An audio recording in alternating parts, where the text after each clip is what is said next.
Andito nga na naman kami sa Pedya. Pagbabalik nga nito ng aming anak na si Princess.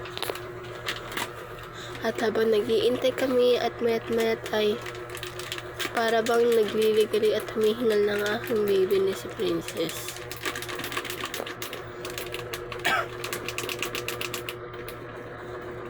At ayan na nga sinasabi ko, magliligalig na nga siya kasi nga inaantok ng aking Princess.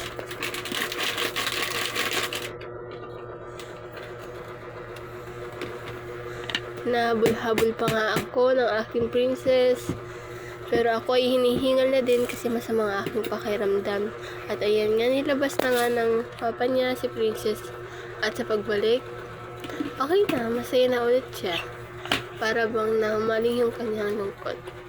Diba, haggard na yung mamshi nyo. Masama rin ang pakiramdam niyan. At ayan na nga, sinasabi ko, inaantok na kaya nagkiligalig. At maya lang, tinawag na kami dahil papausukan na ang Princess. Iyak nga nang iyak ang aking Princess dyan. Kita niyo naman, nakakaawa naman.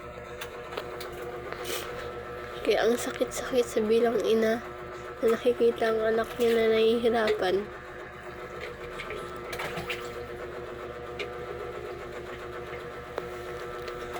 Nigalig na nigalig siya dahil siya'y pinapausukan. Nagmamakaawa na nga siya to the point yan.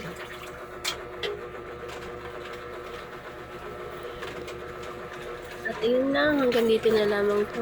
Pakauwi nga namin, agad ko siyang binihisan para makatulog na dahil sobrang inantok ng aking Princess. Hanggang dito na lamang.